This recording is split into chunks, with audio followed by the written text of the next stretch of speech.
গড়ে তুলব।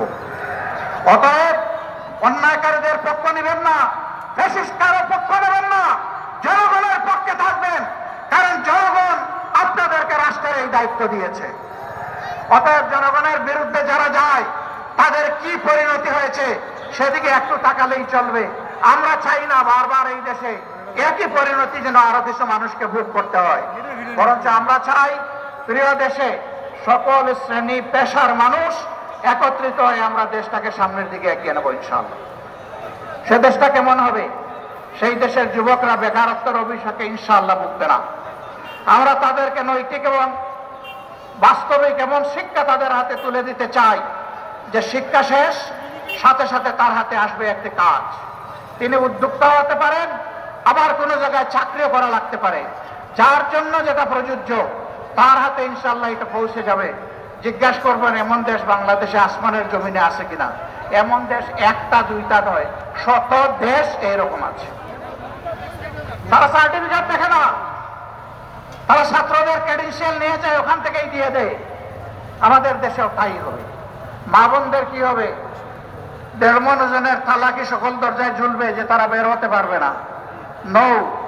তাদেরও যাদের প্রয়োজন আছে, যোগ্যতা আছে, প্রয়োজন এবং যোগ্যতা অনুযায়ী এই সমাজের উন্নয়নে সমান তালে তারাও ভূমিকা রাখবে ইনশাআল্লাহ।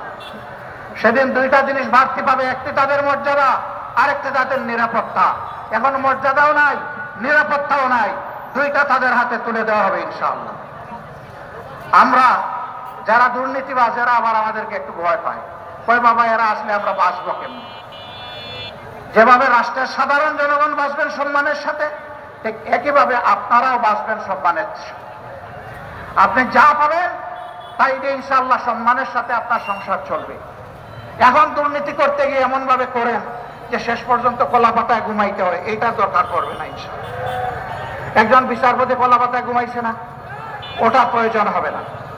সম্মানিত ভাইয়েরা, এই জন্য একটা বৈষম্যহীন, দুর্নীতিমুক্ত এবং আগামীর একটা মানবিক বাংলাদেশ গঠন করা হচ্ছে জামাত ইসলামের অঙ্গীকার।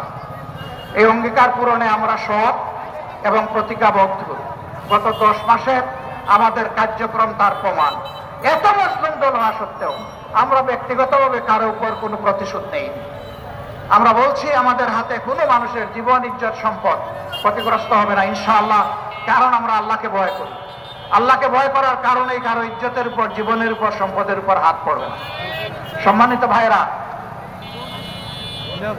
আওয়ামী হায়নারা আপনাদের সন্তান, আপনাদের ভাই জনাব এটিএম আজহারুল ইসলামকে আপনাদের বুক থেকে ছিনিয়ে নিয়েছিল।